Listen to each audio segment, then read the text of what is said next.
नमस्कार दोस्तों, 12th fail किताब के चैप्टर 4 में आपका स्वागत है। चैप्टर 4 मनोज के पिता ओमवीर शर्मा को गांव आए हुए 1 महीना हो चुका था। वेतन के रुके हुए पैसे मम्मी को मिल गए।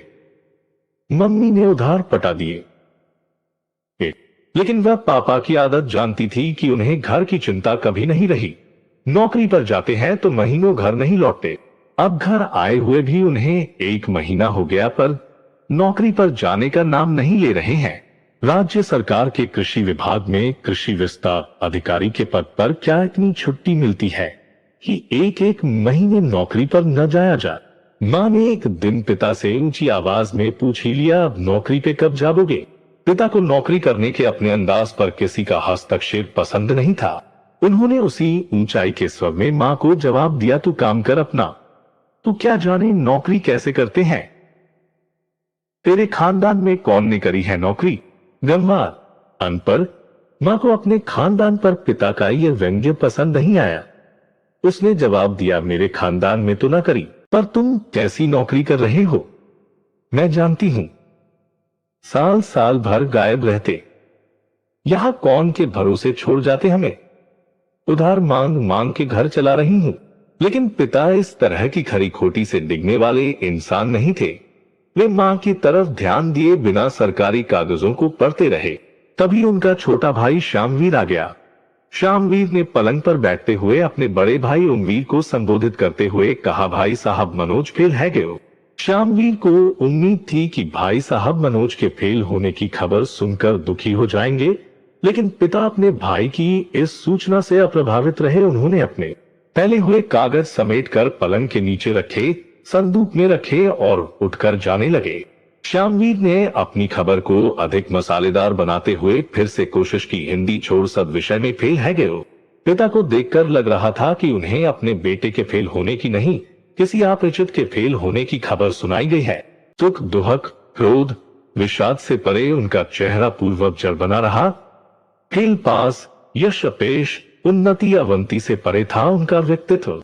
वे श्यामवीर को अनसुना कर बक्से में छोटा सा ताला लगाकर उसे 2 बार हिलाकर देखने के बाद उस बक्से को पलंग के नीचे सरकाकर बाहर जाने लगे। श्यामवीर मनोज के फेल होने के रोचक विषय पर शायद लंबी चर्चा चाहता, इसलिए उसने फिर से कोशिश की। गणित, फिजिक्स, केमिस्ट्री में 10 नंबर भी ना छू पाए। अंग्रेजी में 50 में से 12 नंबर आए हैं। मजबूत दिल के पिता ने अपने पुत्र की इस प्रोग्रेस रिपोर्ट को भी अनसुना कर दिया। पिता को चुप देखकर मां ने बोलना शुरू किया, मोरा फेल है गयो और इनके कान पे ना रिंगी। पिता ने जब ये उलाहना सुना तो वह सिगरेट सुलगाकर पलंग पर बैठ गए। उन्होंने 2-3 लंबे कश खींचे और श्यामवीर के चेहरे को देखा। श्यामवीर ने अपना अभियान जारी रखा। उसने अपने बड़े भाई को उनके कर्तव्यों के बारे में कुछ भूली हुई बातें याद दिलाना शुरू की। मैंने तो पहले ही कही थी कि मनोज को अपने साथ ले जाओ, साथ रहेगो तो कछू पर लेगो, गांव में तो आवारागर्दी ही करेगो। है गिव फेल। मनोज 8वीं क्लास तक पिता के साथ ही रहा था। रायपुर, गरियाबंद और फरसाबाद में पूरा परिवार साथ रहा। लेकिन 4 साल से मनोज, दीपक, छोटी बहन रजनी और मां को गांव में ही रहना पड़ रहा है। पिता उन्हें अपने साथ डिंडोरी नहीं ले गए। मनोज ने पढ़ाई के लिए सबसे जरूरी 4 साल गांव में रहकर बर्बाद कर दिए। दीपक को पढ़ाई में कोई रुचि नहीं थी। उसने तो 8वीं के बाद ही पढ़ाई छोड़ दी थी। और रजनी तो लड़की थी, पिता की नजर में उसे पढ़ाई की कोई जरूरत ही नहीं थी। पिता को अब श्यामवीर के इस एक तरफा डिस्कशन में बिल्कुल रुचि नहीं रही।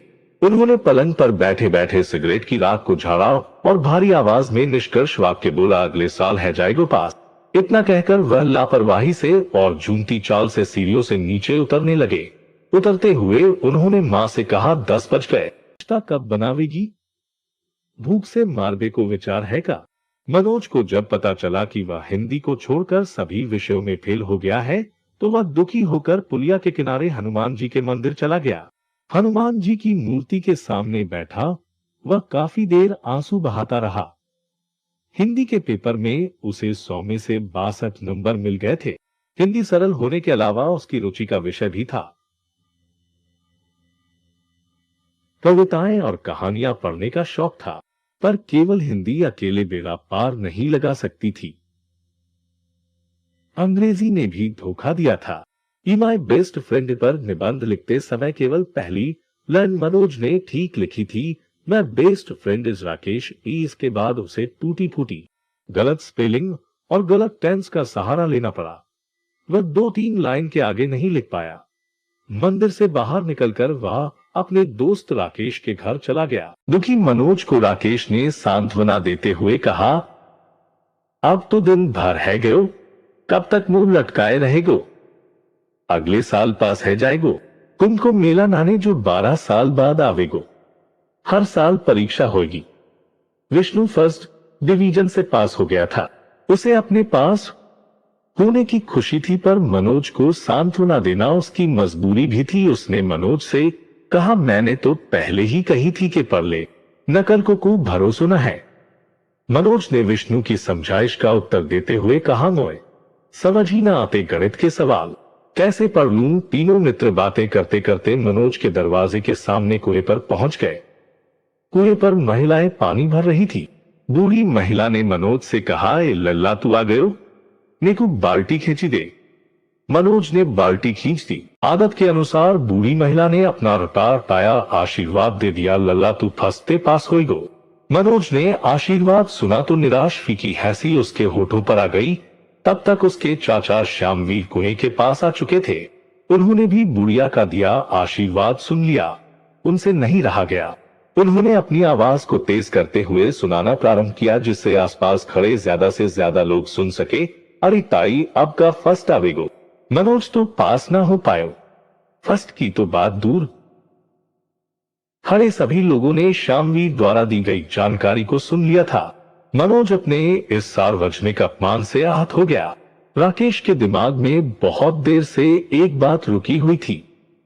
उसने कहा, मैं तो कह रहा हूं पढ़ाई लिखाई में अब कछु ना धरो, बीए एमए चप्पल चटका रहे हैं। मनोज तू तो को काम धंधो शुरू कर दे। मनोज को राकेश का विचार अच्छा तो लगा, पर वह अपने घर की आर्थिक स्थिति जानता था। राकेश धंधे के लिए लाखों रुपए चाहिए, कहां से आएंगे? निराश और अनिश्चित मनोज अपने घर पहुंच गया। छोटा भाई दीपक सुबह से गायब था। अपने छोटे बेटे के इस तरह गायब होने से परेशान थी। मां ने पिता से दीपक के अब तक घर न आने की चिंता व्यक्त की।